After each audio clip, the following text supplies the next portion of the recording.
everybody? It's I Am Quartet. Welcome to another episode of Fans of the Culture Live. I hope everybody's doing well. I hope that we're making the most of our time on this quarantine.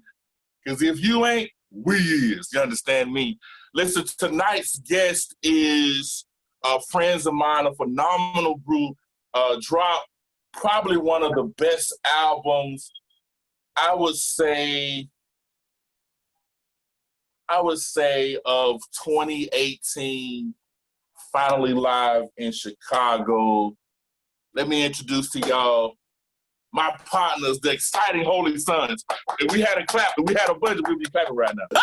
Greetings. My name is I Am Quartet, and the road to 2K starts now. To help us reach our goal, subscribe. Thank you! Like, share, and comment on all videos. Play the video until the end, even if you're not watching it. This helps YouTube recommend our channel. That's right. What's going on, everybody? How y'all doing? All right. We're doing fine. Yeah. We're blessed, man. We're blessed, man. Excited. Thanks, man. Thanks for having us, man. Yes, sir. I'm glad that y'all we're able to do this interview because it's really long overdue. How have y'all, before we get into the interview portion, how have y'all been getting along during this quarantine? Well, I've been doing fine. You know, I lost my mom and dad, so I've been doing great. You know what I'm saying? Thinking about, I can't wait to get back out here and start ministering again. And I'm looking at the ministry in a different standpoint, you know, far as, you know, lifting up the name of Jesus and plus getting souls saved, you know, through this. Yeah. Well, we definitely sorry to hear that, man. We're gonna lift you up in prayer, man. Understand it's tough when you're dealing with family, man. You lose family. But again, man, we're gonna keep you up in prayer. Thank you. Yeah, let me be the first one to say that when I think of the exciting Holy Sons, right, and I really look at, I know sometimes people say he just, you know, a fan or whatever, but when I look at top tier groups like the Clouds, the Keynotes, the Highlights, any major group that we consider major in quartet, in my head, I see that for the exciting Holy Son. So tell me, Thanks, man. That ain't no, I ain't blowing no smoke. That's how I really, you know, truly feel. Now take me back to the beginning. Tell me the beginning, how the exciting Holy Sons got started. I know it was a name before the Holy Sons, the Fight of Holy Sons. Take us back that far. Well, me, my brother, which is Patrick Wilkins, and Nuki, which is Anthony Roach, and Charles Walls, we started out in like 1987. And we was named the New God Messengers. Mm-hmm. You know, we was really just a group just singing around the church, but how we really started, we started out in the house. You know, we would run around with the broomsticks and, you know, beat on the buckets. And so one day we was just in the house and we was doing something. I lived upstairs, Anthony lived downstairs. So during that time we went up to my house, and Minister Arthur Goo, which is Pastor Arthur Goo, he said, "Hey man, you guys, y'all really want to sing?" So we said, "Yeah, we really want to sing. We want to do this for real." So he gave my brother his tenor key, gave Charles' fifth key, gave Anthony Roach's baritone key, and I was the man up front, and we just been going ever since. That's how we started. Now, before you got to the New Garden Messengers, were you singing with anybody before that? No, we did sing. We sung maybe in a little choir or something that was in the church, but other than that, we never sung outside of that or sung with another group. Got you. So y'all started the New Garden Messengers. Did y'all do any recording during that time? No, we was just singing around the church then. Yeah, we was just a church group. Now, how long was it before you changed your name from the New Garden Messengers? We changed our name in like 1992 to the Holy Sons. So that was about roughly 4 years. Yeah. Now, do you remember much of? Hey, Ron. Sorry. Before we was the New God Messenger, we changed our name after that to Terry Boys, and after that, it was a deacon named Philip Ramey.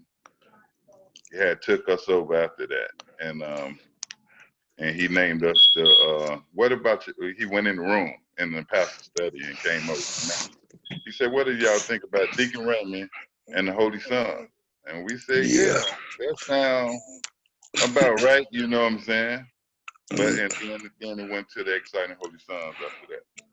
Now, okay, let me back. Hold on now. That's a good part. Now, what made y'all change the group to the Terry Boys? We once we left from Pastor Goo, and he showed us keys and different stuff and like that, and Terry saw something in us, which is my cousin. I love her dearly. She saw something in us, and she took over the managementship, and I guess we weren't acting right or whatever. You know what I'm saying? We was kids, you know, weren't acting right. So I guess, you know, she got tired of us, got tired of us or whatever. You know, I'm just using that. But and that's when Deacon Ramey came along. Now, okay, so tell me this. So between the Terry Boys and the New God Messenger, who from that era is still a part of the Holy Sons? Me, Ron,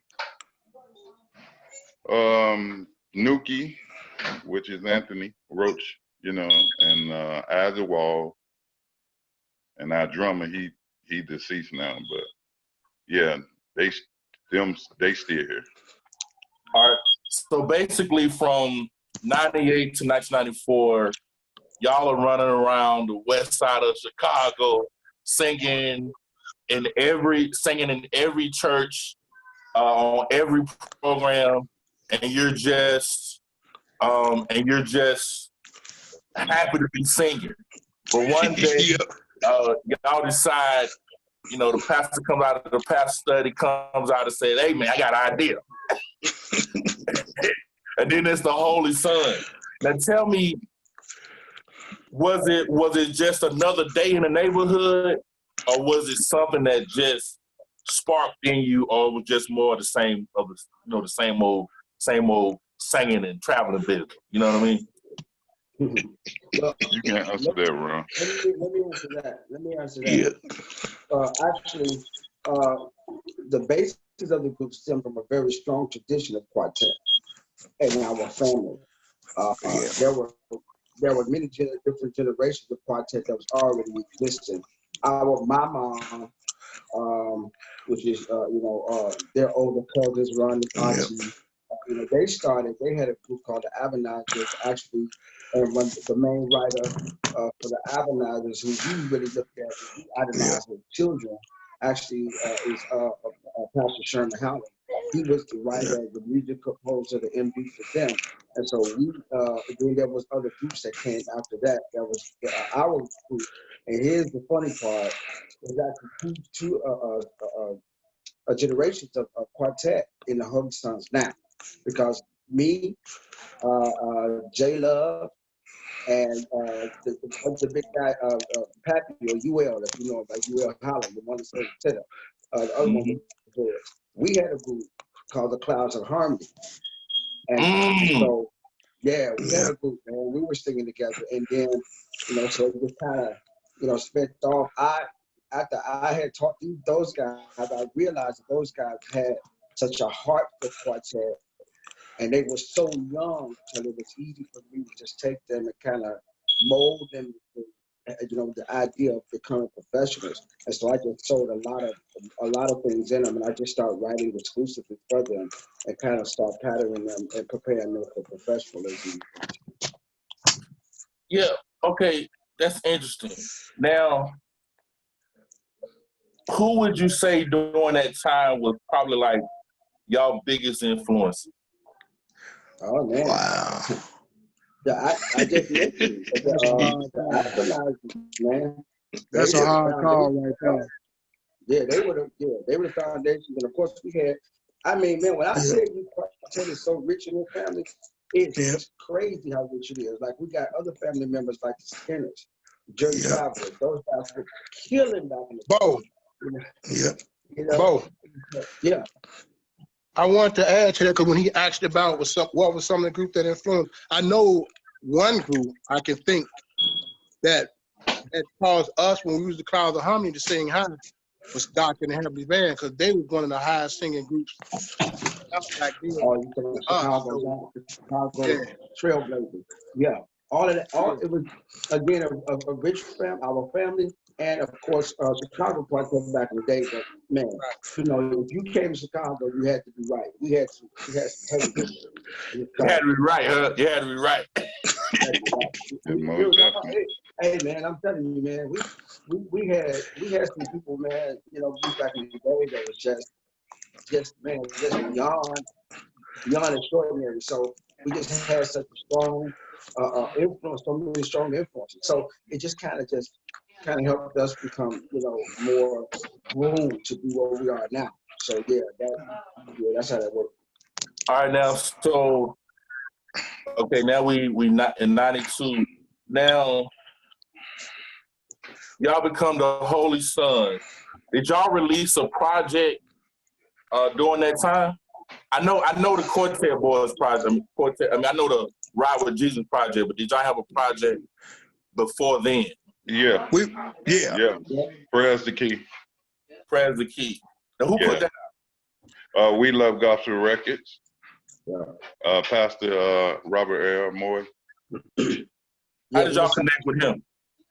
We were signed to that label. Actually, there's a local label, and Robert Earl Moore actually was a guitarist for the Jews. Pilgrim Jubilees. And subsequently, also like family, he also was a member of the Church Travelers of the Mighty Majestics. So you know what I'm saying. But he had that experience of going over the road and everything, and he formed a local label called We Love Gospel Records, and we became one of his breakout groups that he signed back in the day. And these guys were kids, though, man. I mean, I think the youngest member, David, was like 8 years old or something. Yeah, so that was the first project on a local label that we actually was signed at the contract. That's what kind of kicked it. I tell you what, did you? What was that? Anybody can answer this. What was that process like? Recording Prayers and Key. Did it immediately connect, or it just was another process? Yeah, hey, y'all want to take this? Hey, that record actually did a lot for us. We had a chance to go overseas, but we didn't really go because something happened. But we used to travel with the Pilgrim Jubilees, Slim and the Supreme Angels. We used to be on the road. Whatever the Pilgrim Jubilees can do, they will always point the Holy Sons to do. Oh, that's dope. Man, we got our feet wet, man. And the process, I mean, we knew nothing about being a mainstream group or recording. You know, we knew nothing about that, man. And you know, because Robert Moore, Pastor Moore, who we had signed with, you know, he kind of groomed us, man. It was like military, man. You know what I'm saying? You know, preparation and rehearsals, and he would drill these guys, drill us, man, until, you know, we were afraid. We was afraid of him. You know what I'm saying? Because he brought us into the fact that, hey, y'all don't do it like I did. You know what I'm saying? You know, y'all gonna fail. So we kind of followed that, and you know, we really tightened down. And man, by the time we went in the studio and cut and stuff. It was interesting, man. But these guys were on point. When I tell you, they were young. I'm talking like really young, man. And they was dropping those tracks like it was nothing, man. Crazy. And hey, Ron sounded like then. He sounded like the same person now. He was just as cold as a little boy than he is now. Wow. Wow. Yeah, they just said, who was that grown man singing with the kids? Yeah, nah, I'm gonna tell you, I can't remember. It was a video I seen on YouTube. And this is before we had got cool and everything. So this was y'all had on. I think it might have been Red. It was something I seen. It might have even been one of what's his name? Seymour. It might have been one of his anniversaries. I'm not really sure.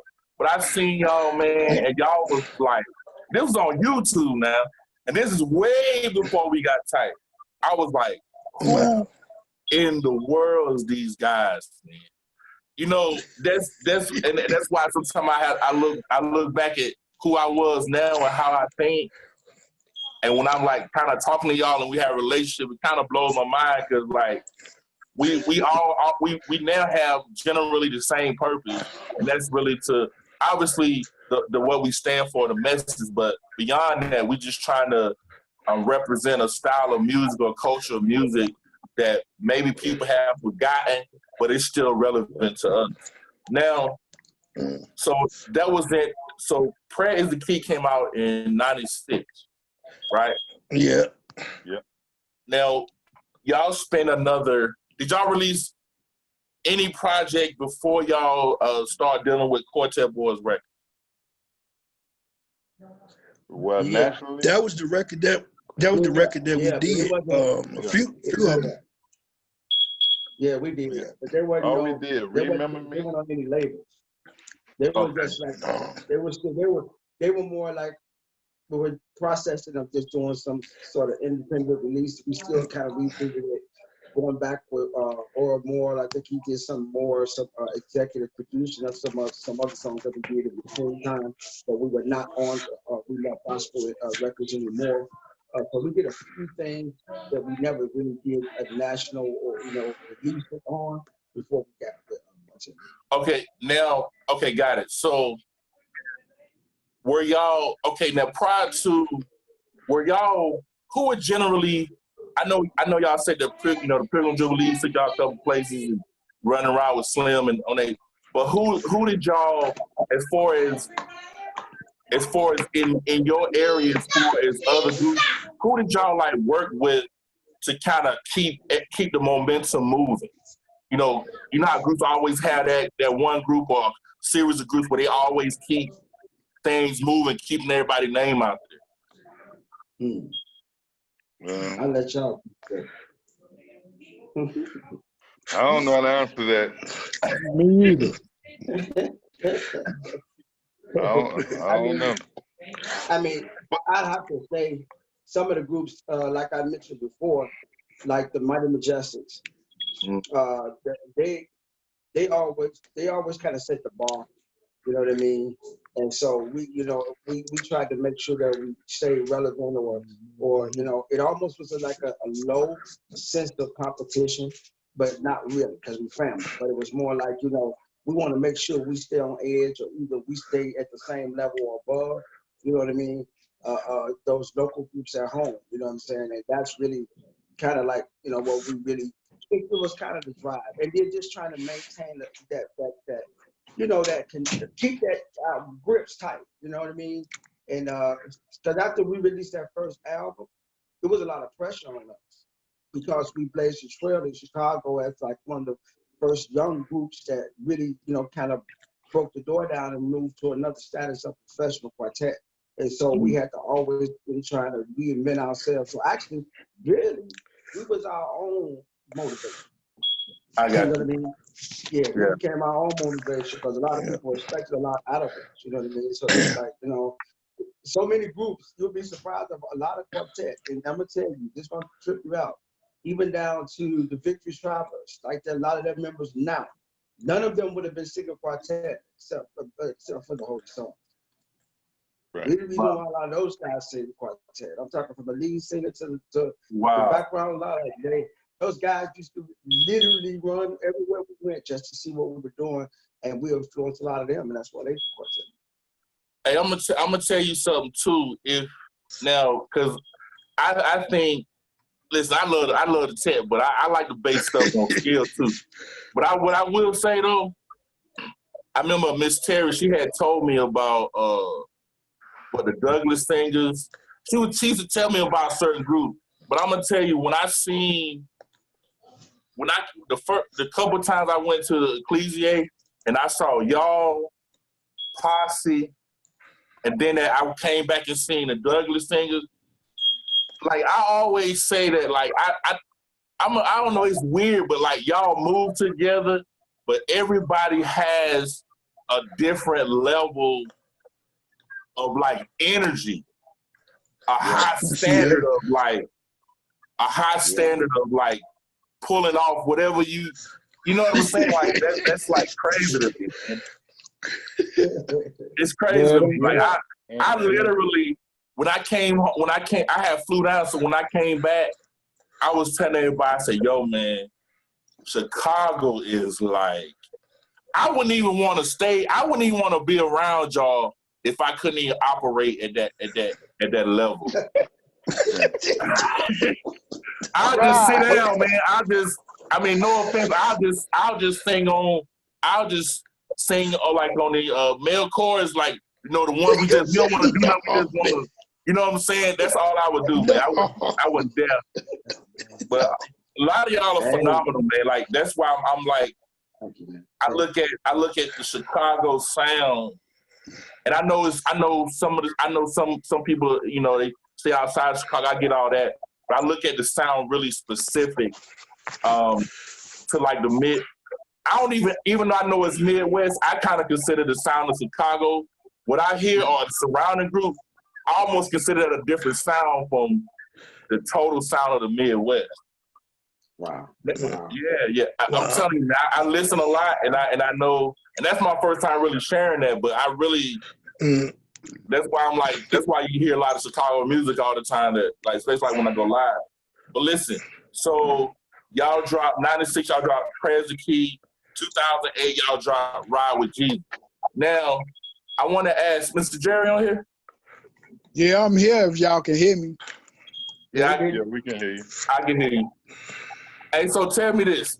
Now, tell me about your experience with Ride with Jesus. Actually, Ride with Jesus. Let me see. Mm-hmm. That was with the white, right? Yeah. Yep, exactly. 2008 Quartet Boys Record. We went down. We was excited to. We did a live with Chuck or the Supreme. Yeah. Okay. Supreme. Yeah. We actually did a live. We did a live recording with them. We was, in my opinion, they thought we was young in the game or whatever. So we went down there. We prayed about it. We went down there and did what we had to do. So after that, after the concert, we wanted to sign us to do the recording or whatever, and so that's what happened. That's pretty much it. Yeah. Did you learn anything about yourself during that era, during that time? Actually, me, well, they know how I talk, but actually me, we came together on that trip. We actually came together on that trip. You know what I'm saying? We was always together, don't get me wrong. Yeah. But we always together, but we came together on that trip because we found out how this quartet world go, pretty much. Understood. And how it works. Understood. I will say something too about. I know that something else I can say about it. I know a lot of background guys got like strong voices, but I'm gonna tell you that 1-2 Rod I Am, oh man, it's over, man. It's over, man. Like you gotta have that 1-2, man. That's because a lot of times I always say that with group, you can have an okay, like if you have an okay lead singer, you gotta make sure your vocals is smoking, right? And I always say, if you got a so-so background, you gotta make sure your leads is smoking. Yeah. But when you got thunder, it's the only song of thunder, man. We appreciate that. Man. Hey, We Yeah, appreciate we that do. because check this out. we have one. The one thing that the Holy Sons we pride ourselves on is that we test sound systems, because the harmony be so tight and so hard. Yeah. If you got an inferior sound system, oh, we gonna blow it. Gonna blow it. That means y'all blowing all the sound systems back. Yeah. We just spent a lot of sound man pack. Oh yeah. Hey, now tell me this: how did y'all end? So y'all did a live show with Chuck and them. You do the Ride with Jesus. Now, what kind of noise does that project make for you as far as furthering the Exciting Holy Son's career? Hey, it's still selling. It's actually, yeah. Still making money on it. It actually made a lot of noise. Yeah. It actually did. You know what I'm saying? But I don't know. It made noise, and that's a lot of people found out about the Holy Songs from that live project. A lot of people noticed. Yeah. A lot of people started watching what we were doing, and I don't mean to sound emulating what we were doing or whatever the case may be. Yeah. But it's a lot of people started watching and noticing things that we were doing after that project. Yeah, that was one of our first professional appearances on YouTube too. That was one, because that was like the first actual recording for that DVD, that live DVD that Jay did, on his song, and then we did that drive, and that was like the first real professional presentation on YouTube that we had. Got a lot of buzz. People still watching it now. Now, I'm gonna tell you, because I want to make sure I don't miss nothing, because this is like really important. But I gotta say that, so there's basically a 10-year lap between the releasing of Finally Live in Chicago and Ride with Jesus. Now, that's a long time. Now, I imagine now, before we kind of get into the project and when you recorded and just the whole process, what, I guess a direct question would be, what took you 10 years to drop, in my opinion, and I'll stand on this. When I heard that project, first of all, it's like one of the best albums of 2018, period. I'm consuming, I buy, so that's and it was some great projects that came out that year. But I'm gonna tell you, for me, what really made me like solidify that y'all was like tough. Prior to seeing y'all live, come see About Me, man. A monster. Can I be honest and frank now before y'all answer these questions? I didn't know if y'all could top that. I'm just being honest, man. Don't kill me. I'm just being honest, man. I mean, we're gonna try. Yeah, I mean, I couldn't believe it. And then but again, I'm gonna let you ask the question, but I just need you to really understand, like, how important that project is. Mm-hmm. And I'm gonna be honest, man, like, in my personal opinion, especially when I'm like, doing interviews, playing, whatever you want to call it, whatever I do, that Come See About Me really set the stage for the way that we move music now and introduce me. Wow. That's something to think about, but y'all go ahead, man. Whoever wants to answer the question, what took you so long, blah, blah, blah, whatever. Hey, I'm going to stay out of that one, let them What took so long? My cousin David and Kevin, they had left the group.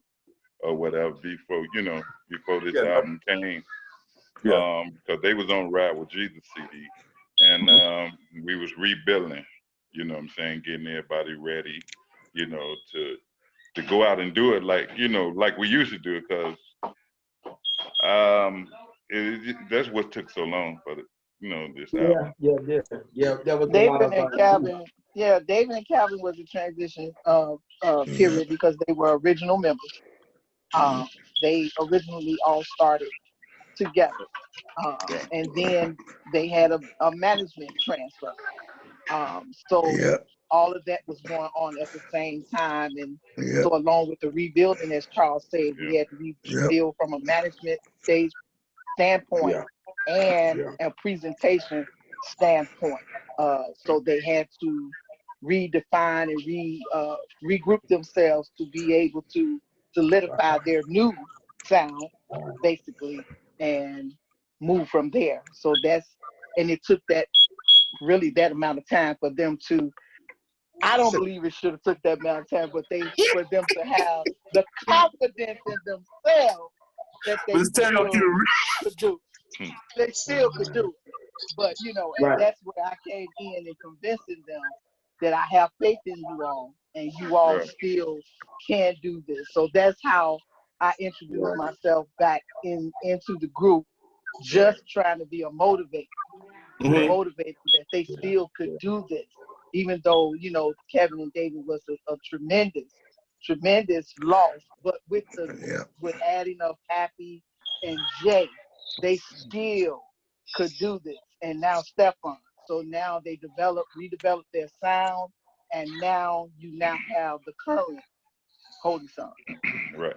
Now, Ms. Terry. And also, we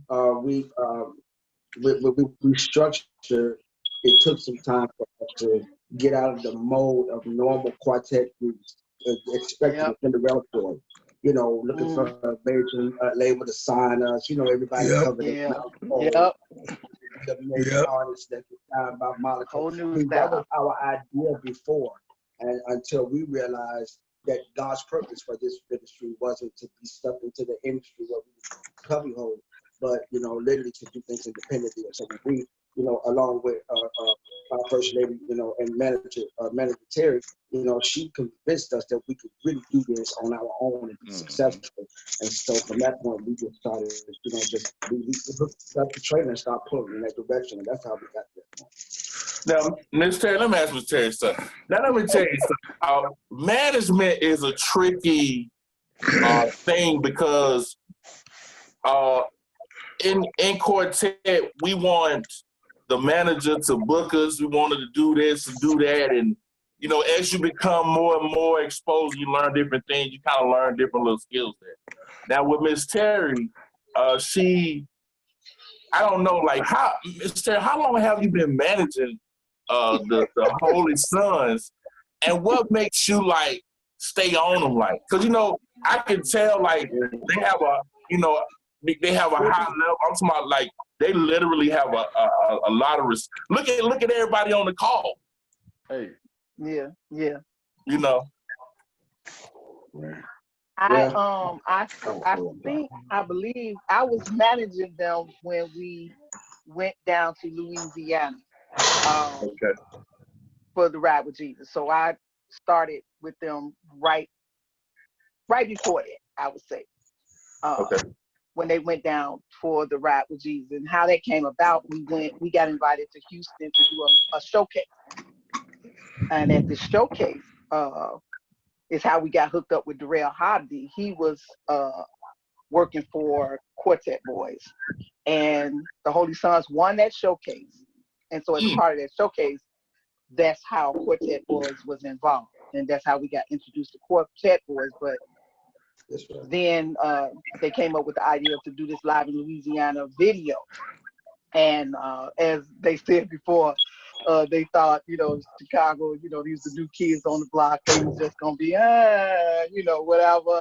But they opened that video right. And it still has over 1 million views, still getting views every day with that Too Close. So, you know, but as being a manager, you know, in this industry, it gets kind of crazy, you know, especially being female. Right. Especially being female. And some people say, man, you kind of have to be hard because I'm female. Because sometimes people think that because you're female, you don't speak up for yourself. You're not, you know, you just don't let anything go. You know, no, that's not the way it goes. You have to learn to speak up for yourself. And remember, first and foremost, you represent them. So whatever you're going to do has to represent them well. And everything you do has to be in their best interest, not your personal interest. Because what I might want personally may not be the best thing for them as a group or as a ministry. Yeah. So when I present them to them, I give this is what I feel, but it's up to you all to make a decision. Then it's my job to carry out that decision that you now made. So you let them know we ain't gonna let nobody mess with you. No. But that's a good point. I believe that now. Well, that's a good point right there. I probably shouldn't say this, but I'll say it anyway. You know, it is what it is. Miss Terry probably like one of the nicest people out of everybody that is, because I guess we're all part of the industry. We all do different things, but I would say just on a human level, she's like the best person that she's cool. I mean, she's humble, she's knowledgeable, and I know that's kind of hard it's rare to find. So let me go ahead and give you them flowers. Thank you, bud. Thank you. Lord, no, like, hey, Miss Terry, I get excited. You know, like if I talk to you, I get a little excited, but I know. The other side is holy. Jesus, I can't. Let me say this while Rod is here. I tell the guys all the time. I said, you know, because the guys have been in the industry a lot, and they have to know what to take in and what to throw out. But when it comes to you, I say he means everything that he says about you. He means it. Yeah. You know, I've gotten to know him personally. We do a lot of things together. We talk together. When I go out of town, I'm like, Rod, you gonna meet me there? Because he's genuine. He's really, really real. So when he's telling you something, you can take it to heart because he means what he says, and he's saying only what he means. You know, so he really does. That's why I always chime in on his stuff, and I talk to him a lot. Yeah, I appreciate that. Like, because we all know. See, this is the thing. We all know it's tough, right? There's not a person that does, whether you want to say gospel, traditional music, whatever. It's tough, period. But I feel like that if you have something that you're passionate about, I feel like you should be about that life. And when things come up, I feel like this is what I learned. And this is the biggest thing I learned. Because at the end of the day, I do Fanz the Culture, but I do podcasts, a lot of other stuff. But what I realized is that whoever controls the content is the person that will win. Y'all understand what I'm saying? So by y'all being independent, at the end of the day, any success or failure that you have, like you in control of it. Like, you know, obviously we know that God is in control of everything, but I'm saying like you could be like, nah, we're not gonna do that because nobody's gonna make the Holy Sons do anything they don't want to do. Why? Because they're in control of their destiny. You know what I mean? Using the word. So when did y'all start recording finally live in Chicago? Well, okay. Everybody do that one. I'm sorry. Now I was asking, when did y'all start? When did y'all actually record finally live in Chicago? Ooh, that's September 2015. Yeah. 2015. Yeah, and I know that timeline is really gonna mess up your sequence. That's gonna mess up his understanding right there. Yeah. I'll keep it. I'm gonna keep it simple. So 2015. Now, tell me about the recording process, like where y'all recorded it. Did y'all work with outside producers, or was everything in-house? Like, I want to get down to the production and like the quality of project that we got. Like, it excites me. That's the stuff I love to hear about. I actually love to hear about that stuff. You know what I mean? Let's start with how Funny Live came to manifestation. Of course, our manager, Terry, she said, guys, we can do it. Let's go ahead and and kind of like buckle down and think about putting out a project independently. And so that's what we decided to do. And so we decided we was going to do our first live project because that was one of the things that we had never done yet. As a group, our strongest suit is our live performance. We've always been on the pinnacle of superior live performances, and everybody will tell you one of the things that we were known for is that you wouldn't know what we would do. You couldn't pin down what we was gonna do when we hit the stage. We always was going to another level, and new elements, different things like that. So we said we're gonna do a live project. What happened is we made a connection with the Williams singers at I think that year probably that same year at the convention. Ecclesia. And so Desrell Williams, we started conversing. He was telling me how, he really encouraged us and saying how great the group was, and it was time for us to go ahead and start doing something and put a project together. So me and him began to talk about it, man. We began to meet. I would send for him, from Indianapolis to come to Chicago, and he would come in and stay at my house, and we would just sit around and talk about the project and what we wanted to do. And so we came up with the idea to do a live recording that he was going to produce as well. He ended up being sort of like the A&R person for that whole project, because along with Terry, we conversed, and the guys talked, and we were convinced that we was going to do it. But me and Desrell actually started putting the footwork together.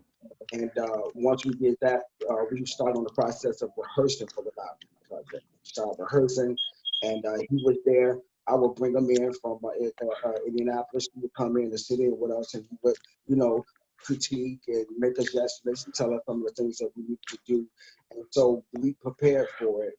And after maybe about 6 or 7 rehearsals, we were ready. And so we just booked it. We recorded it actually at the church that I'm pastoring now. My church on the south side of Chicago, on 75th and Halsted. And so that's where we recorded it at, man. And that's how we was able to get all those live elements, man. That was amazing for that project. So that's how it went, man. And of course, we got Darnell on board as a producer because he was there at the live recording to get everything they said everything up. So that's how it happened in a nutshell. Now, so you say it was about 6 or 7 rehearsals. Did you already set a date for the live recording, or you did it after you, like maybe in the middle of the rehearsal? Let's see how it goes. We had a tentative date, We had a tentative date. We kind of, it was kind of like, we'll shoot for a certain time. We just wanted to make sure that we was at a certain place as far as execution and the rehearsal, and then as well having a place that we was going to do it at. So we just kind of like what we're going to do it at, and then we thought, okay, we could, we could go to the church on the south side. Actually, where our cousin is an apostle there, so we knew we had that, had an open invitation to do it there, and it was feasible for what we were trying. All right. So you're recording 2015, and that's about a roughly almost 3-year process. Now, I know that probably y'all probably was like, it need to come out next year. What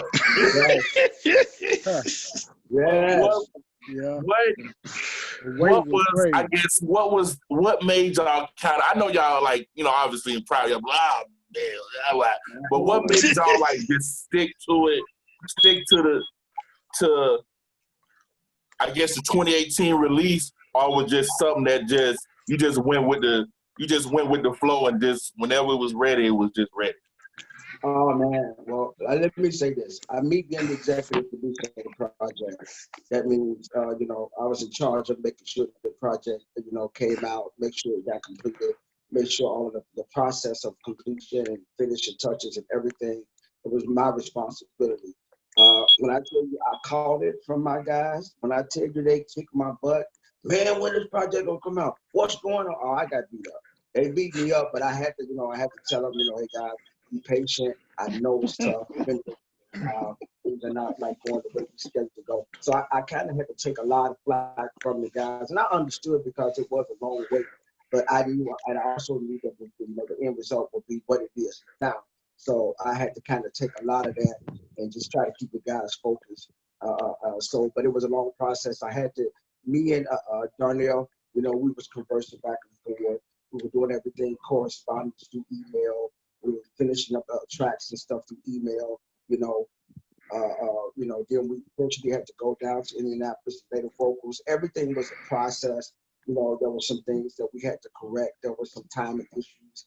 There was some click track issues. There was some bad chord issues, and all this stuff had to be corrected. It just took time, and also Darnell and them being active quartet artists, international artists themselves. A lot of times you just couldn't sit and go through all of the issues right away, but it took some time. And so, that's what causes I have to wait. And of course, good things come to those who wait. So we waited, man, and we just got to the point where things started moving real fast, man. And he was just sending tracks and saying, "Hey, listen, man, I need a bass track." And then we go and lay a bass into our studio, Flight 14. Get a plug, Flight 14 Productions, our own studio, our own thing. We laid the tracks and send the track to him, and he take them and do his magic, what he do to it. And finally he said, "Man, y'all done, man." And that was the project. That's how we got there. Now, I'm going to tell you, like I said earlier, Come See About Me was definitely, if the world was a fair world and Quartet was looked in the same light as any other genre of music, that would be what you would call the I guess the intro, the first single, whatever you want to say. But when I heard this, I was like, man, I could not believe it. And I'm just gonna say, like, realistically, I was like, man, when they dropped this album, right? I saw the flyer for it. I said, I don't know if they're gonna be able to top this right here now. He said that for real too. Yeah, for real. He said, "Miss Terry, I don't know." But now I'm gonna tell you the one. I'm gonna tell you it's two songs. Well, it's two songs that are like monsters to me. Happy in Jesus and Church Folks. That Church Folks, you got to be. If I was in a group and I had to go after y'all, I'll be that one that listen. I ain't going out there. No way. Hey, it is what it is. Say whatever you want to say. Ministry, all that. I'm not going after the Holy Tongues. Don't do that. Don't do that. But I mean that. What?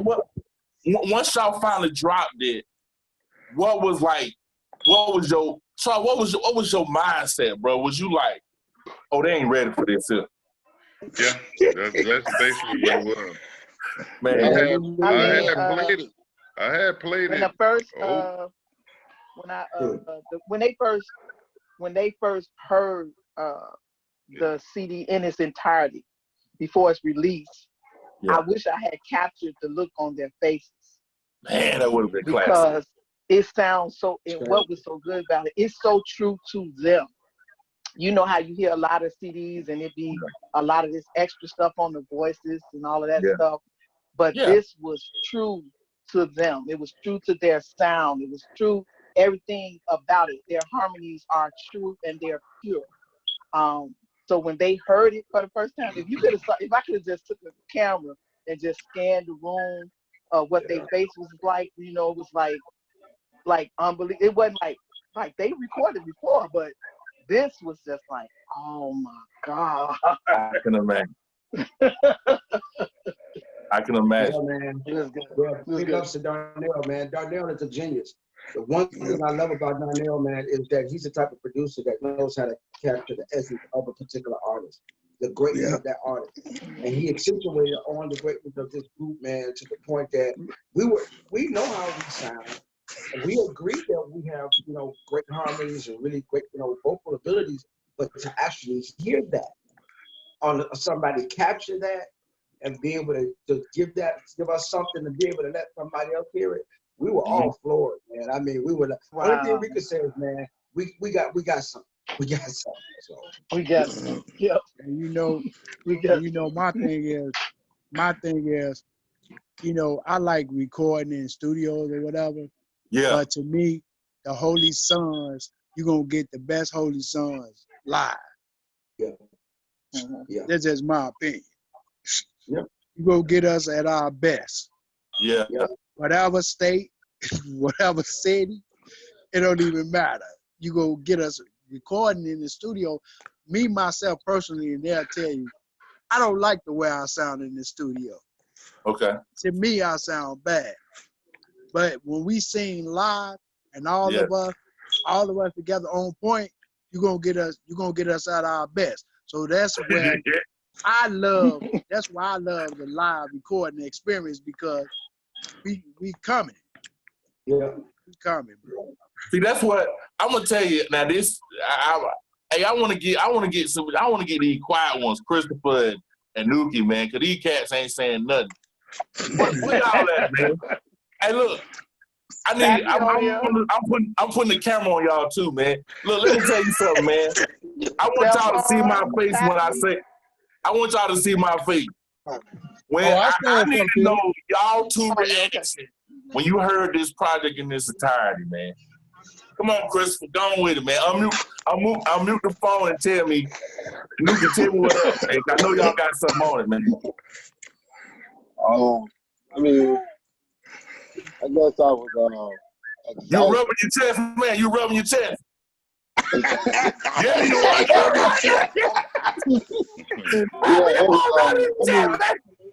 It was pretty exciting because that was my first live project, and as Bo said, we were conversing back and forth with the tracks and things. And I know what I sent them, and to hear how it came out, I was just like, oh, okay, I see. I was like, wow, like he took what I did, you know, what Ike did, what, you know, Bo did, and expanded on it so much. I was just like, okay. It even made me, you know, increase my production side. I'm just like, okay, I see the way you think. So I'm pretty excited to hear the project. You know, how other people think about music and you incorporate it in yourself, like, I wouldn't have thought of that, but the way he thought of that, I'm like, okay, I got you. You know, but yeah, it was pretty exciting. Hey, look, hey, come on, man. I know, see, y'all trying to give me that old, man, I know y'all boy was like, yeah, dog. Yeah, dog. Yeah, dog. They ain't ready for it right here. When the album came out, I feel like we had released Live in Memphis 1. Hey,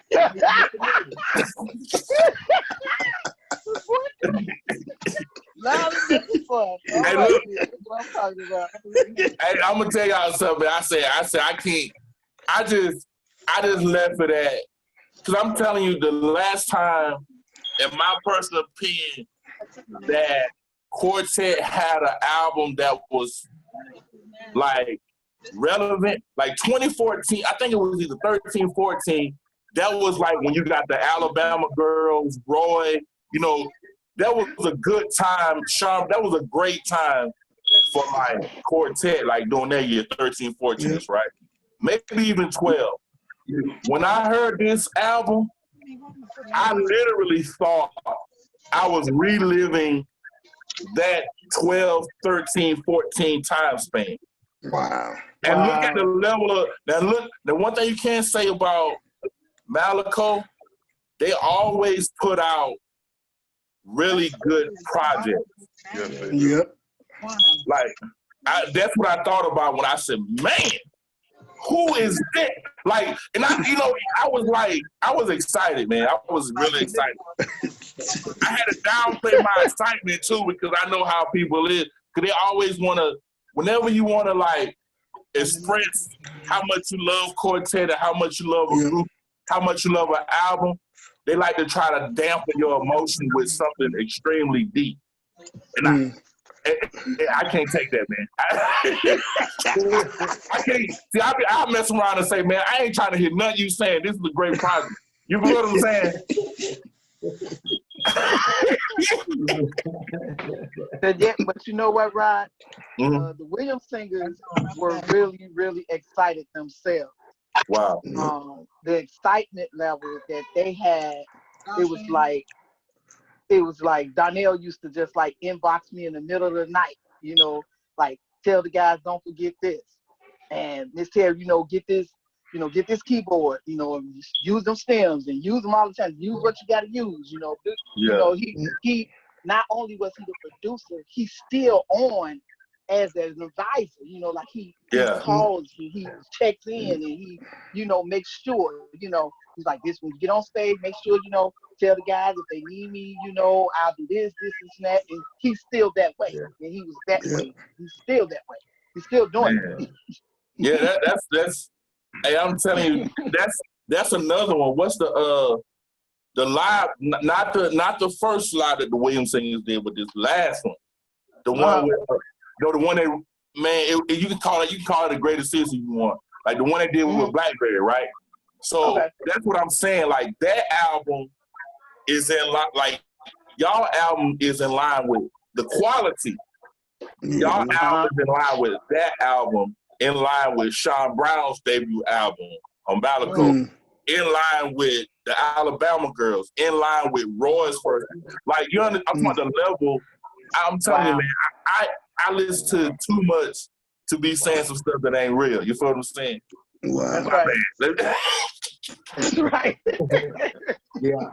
I listen to it too much, man. Like I'm gonna tell you, I'm gonna be honest, my biggest goal with like just doing Fanz of the Culture, it's about Quartet, but it's really about you feeling what I feel for these bodies of work.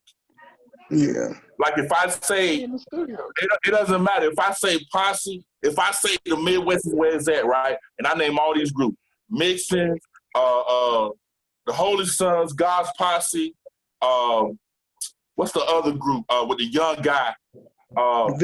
Victory Travelers. Victory Travelers is another one. It's another young group too. The Hoskins family. Hoskins family, Douglas singers. So if I say this is the spot, my whole goal, Joanne and a Harmony, my whole goal is for you to, not that I'm trying to get you enthusiastic. Two things about the music and about this. You can love God and be really enthusiastic and have your favorite singer, and you're not going to hell because you love Quartet music and Roy and Sean Brown and Pastor Ron and J Love. These are your favorite singers. You're not going to hell for that. It's just you know that's where I'm coming from, man. So, yeah, man. If you don't see my name on those type of, I like who's your favorite singer, you know, this type of stuff. You know, if you don't see my, I don't want no deep replies. I can't take it at this point. Hey, Rod. I ain't trying to hear all that foolishness, man. I do want the Grammys. Come on, man. And I want to be involved with like helping. Like at the end of the day, I understand it's an award, but at the same time, man, it's an accomplishment, and also from a business standpoint, it's better for an independent artist or even anybody to get it just helps build their career. That's all. I don't, you know, that's me, man. I don't really. But anyway, I got one big question that I hope that everybody don't mind answering before we end this. I wanted to ask each individual if they could, one at a time, to include Miss Terry, what does it mean to be a part of the exciting Holy Sons?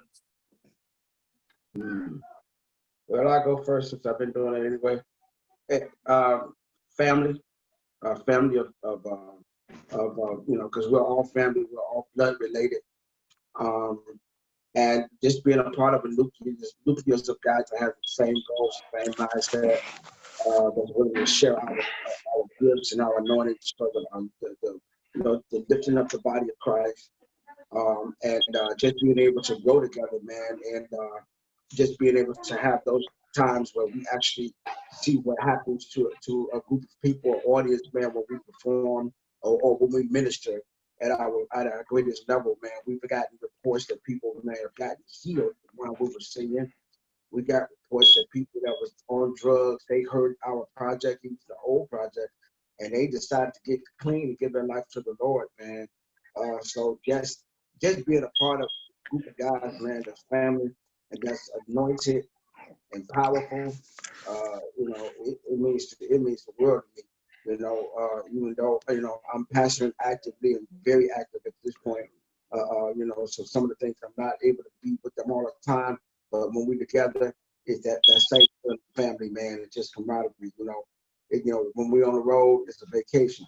It's a vacation for me, even though we're working, but it's a vacation, and it's something that I always need, I always cherish. And just being able to goof off with these guys, laugh, joke, but when we get on stage, we zone in and we get serious, and we just give God the best that we have. So it means the world to me. Hey, let me get Nuki. You there?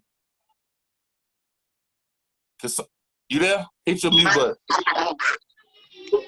Hey, Christopher, tell me what it means to be an exciting Holy Son.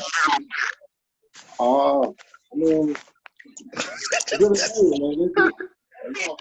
It's in the name, man. It's exciting, man. You know, it's just fun. You try to get to travel with family. You already have that close-knit love and, you know, that vibe already. So it's pretty easy to transfer to stage. So, I mean, that's pretty much what it is for me. You know, I've been around them since they've been doing it, running around the church, hoping to play the keyboard, you know, jumping around while they was in rehearsal. So, I mean, that's what it is. It's exciting. Yes. Who else? Mr. Jerry, what you got? What you got for me? Man, you ain't got enough time for me. Well, actually, all jokes aside, though, with all the artists that's out now, with, you know, we got family, the spiritual soldiers, all them people like that, Marcus Newsom and all that. But if I was going, and I love them all, but if I'm going to war, I'm going to war with my guys, because I feel that they got my back. So yes, when we go on stage, I know who's there. And we have so much fun on the road. They ride me so hard.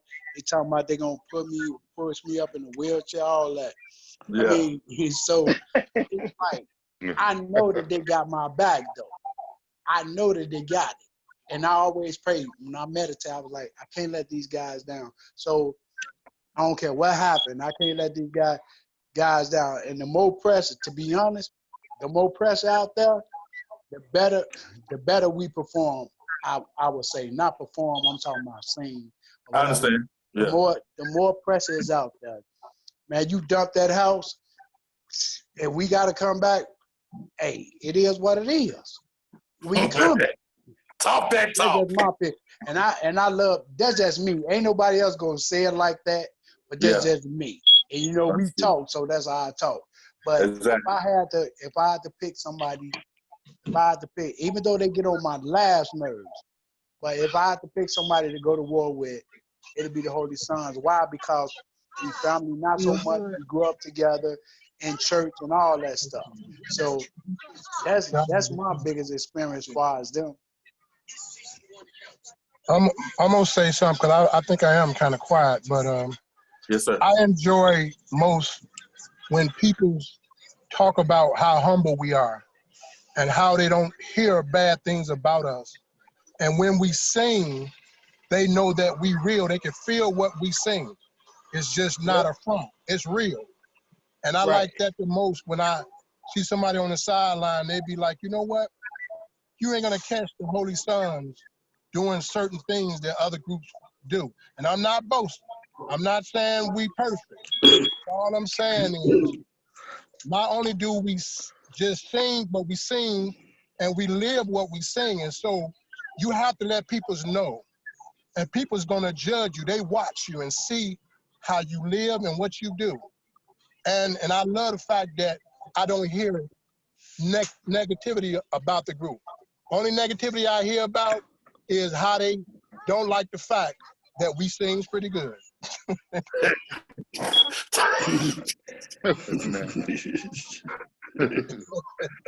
Hey, I tell you what, I wouldn't go behind you.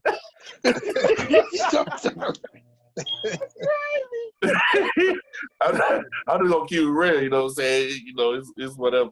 Who else we got? Mr. Sherman. No, we want to hear from the pastor. Okay, where we at? This our pastor too, Rod. Where we at? That's Sherman right here. Yes, sir. Yeah, that's me. I love being with the group. I have been actually with them when they was young here and there. And I know I'm the oldest one in the group. I come from the 70s. I used to play the guitar for the Albanazers that Pastor Goo was talking about. Yes, I used to sing and play for the Albanazers. I played when Bo was talking about the start, Clouds of Harmony. I played for them. I played guitar, keyboard. Not a good keyboard player, but I just love just being able to be sitting behind them guys playing. I'm like the Tin Man, you know, they keep me off. Yeah. That's a good one. That's a good one. Who else we got? I'm trying to make sure we don't miss nobody. Got Charles, you got Ron. Yeah, okay. I didn't talk enough, bro. You know. Yeah. But I'm glad, you know, like I said, I've been here since 32 years, so I'm just excited on what God taking us and where He finna, you know, take us to higher heights, and I'm just gonna enjoy the ride. You got Ike over there, man. You just Mr. Quiet. I just face for him. I'm missing somebody. Who? Stefan, Chris. Stefan. What's on here? Stefan, they in the studio, man. They're in the studio laying down some tracks. They're in the studio working on okay. They over there with you, or they in a different studio? They're at a different studio. Okay. I just got something. They can send me vocals. I can't play nothing. Hey man, same here. I tell you. Pastor Ronald, what you got? What does it mean to be an excited Holy Son? I tell you what it means to me. I ain't in the group. Well, what it means outside of me being a minister, it makes me feel like I'm really, you know, I know my purpose. Yeah. That's what being with them guys do. It makes me feel like I'm doing something that's valuable in the kingdom of heaven. You know, it makes me feel like I'm doing something productive, something that can be inspiring to other people. And I really like being with the guys. You know, every night, you know, sometimes even when I'm down, the group be my strength, or it be my source of happiness. That's what you know, being with them guys mean to me. Amazing. Miss who? I'm trying to make sure before we. Miss Terry. Yeah, right. Okay, same question. Except for you're gonna say, what does it mean to you? Because essentially, they're leaning on you to be the buffer, between, whether it's a business situation, also keep them on track. I know also you probably deal with trying to keep the personalities together and everything together. Yeah. But what is it, at the end of the day for you, what does it mean to be a part of the exciting Holy Son? It's a big deal to me because I understand their destiny. And as I tell them all the time, my goal is to push them to that destiny. Has it always been easy? No. But I enjoy motivating them. Like I told them, I'm not the face of the Holy Sons. I'm the face behind the Holy Sons, making them, helping them to get to where God wants them to be, into their destiny. So that rewarding to me, if I could use that word, it's rewarding to me because back years ago and before Finally Live came out, when Finally Live came out, I said, okay, this is going to be their first national project. And this is going to be great and this is going to be big. And it proved so, so in that gear, I feel that I've met some of my goals and promises to them to get them to that point, to have a quality project that speaks for them before they arrive.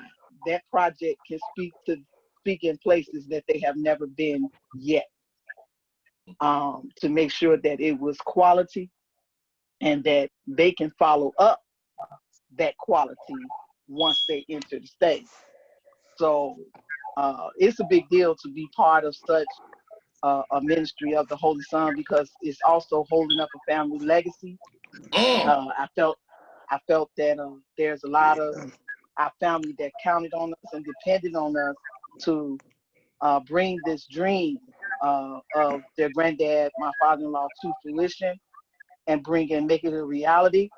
So it's an honor to be a part of helping them realize his dream as well and to live out his legacy. Beautifully said. Beautifully said. As always, man,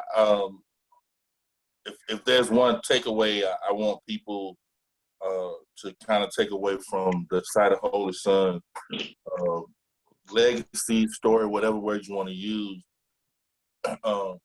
it's really two things: enjoying what you do, understanding what you do, and because I really feel like life is meant to enjoy. It's already tough. At the end of the day, like my saying is, at least for 2020, is I refuse to suffer here, then die and suffer some more. So I really feel like that to me. It took me a while to understand what I'm doing, even doing this. But because we get excited about, like when I used to listen to rap, I used to listen to rap and be like thugging it and enjoy it. Now that we're supposed to know better and be a part of better and what right is. I just feel like we can't make people think that it's miserable on the right side of right, because that's not true. Come on, say that. Yeah. So, but I just my enthusiasm represents that, because I just feel like I just want to show love and I want to be a part of this right here. To me, the last 5, 6, this is like my era. Like I understand, like this is my era because I seen something bigger. When I got that, and I'll make this short, because if I get some email with a song and I hear it and it end up being amazing, I always think of, we supposed to love and support each other beyond what we could even comprehend. So this interview is about getting the story and enjoying the projects, laughing and just connecting dots. So I want to thank y'all again from the bottom of my heart, man, for taking part of this interview. Yeah. I don't know. I know. Man, I'm really ready to call Finally Live in Chicago a classic album. Wow. Yeah, I don't use it loosely. And I know, and I'm talking about, like, I have some projects that I consider that are good that I don't really consider classics. But, like, y'all definitely have Finally Live as a classic. That Expressions of, I'm just throwing the Expressions of Faith album is a classic. Even that Sean Brown License Drive is a classic. So that's the level of, that's my level, so you understand where I'm coming from. Hey, Rod, man, you know what, though? I want to say this too, man, before we end. I want to encourage you, brother, because you are the voice of Quartet in this area. I want to encourage you, man, because what you're doing is you're keeping Quartet relevant. There's a lot of voices out here that's claiming to be the voice of Quartet because they have bigger platforms or they have, you know, connections, constituents in the industry, but they just don't have the love for the genre that you have. And you are relevant and you're the voice. I know we have other people again, you know, but man, I want you to be encouraged, man. I want you to know, man, we appreciate you. Yes, we do.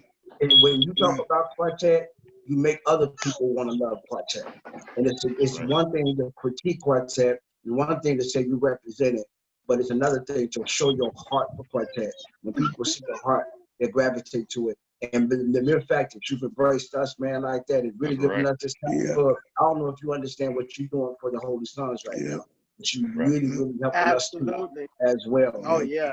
You're putting a brand new fire upon us by just giving us this opportunity. Bro, I'm telling you what you're saying. I want you to be encouraged, bro. You are the Issachar. When I say that, I'm getting preachy now. You are relevant. You are relevant for the time, and it's voices like yours that keeping Quartet alive for the young people, and even for the older people that does not understand the new advancements and new sounds in Quartet. And you're that voice that's keeping it relevant. That you are universal. You know, you have a universal love for it. Makes you even more pinnacle of it. So I just want to say, man, I appreciate it. I appreciate it. That's what's up, Rod. I gotta watch y'all when y'all the time had these tears out here. Nah. Yeah, Rod. Yeah, Rod. Hey, Rod. That's what's up, Rod. Hey, Rod. One time you was doing an interview with the guy that passed away, the one who used to sing with his sisters. He used to sing with his sisters. They down somewhere. And I said, man, I wonder when we'll ever get a chance to do an interview with him. But hey, you like ESPN, man. So man. I'll follow you all the time. Hey, man, I know, and I appreciate it. I really do, make it. I said people really don't have to like support you, bro. But I tell you what, man, I don't know, something happened. I don't know if it was last year. It wasn't this year. It might have been either last year before that. But I think one time somebody had posted something, and it was, and I said in the comments, if you look at the Pilgrim Jubilee, like now, during this time, we have so much live footage, right? You can really take it and make a story out of it. Yeah. But what we don't have, there's a clip of the Pilgrim Jubilees, right? But as far as the story, it's only like 2 minutes and 30 seconds. That bothers me. Yeah. So I feel like it's my responsibility and my duty to try to get the story because, you know, especially now that I'm like, the ages is changing, my knees are hurting, why I got to, you know what I'm saying, why I got the mind to do it. That's why, like, that's why I'm such an advocate for independence, even home studio recording, on which, you know, everything. But I still got to edit this. I don't want to make it too long. But I just wanted to say, man, y'all are like an amazing group, and I really appreciate the support and love. Like, I really do. Man, thank you. Appreciate it, Rob. Yeah, we sure you, man. You know you part of our family, man. Yeah, man. Don't say that when I come up there. And guess what? Guess what? I'm gonna pass you the mic too. Man, stop. Y'all say we do that. Hey, look, we do that a lot, passing the mic. Yep. We do that a lot. Yep. Hey, Rod, consider yourself special because this is the first interview that I've ever gotten all the exciting. Come on, Mr. Now you got me feeling so like I want you to consider that a great. Hey, I'm like y'all when y'all heard the project. Man, I'm finna bump my chest out here. Everybody, I want to thank everybody. You can still go out and get the Excited Holy Sons finally live in Chicago. Guarantee you, like, come see about me. Happy in Jesus Church folk. So many others. Check out some of their past material, like Prayers the Key, Ride with Jesus. Check out the YouTube live stuff. Again, I really appreciate this. My name is I Am Quartet. This is Fans of the Culture Live. Be blessed.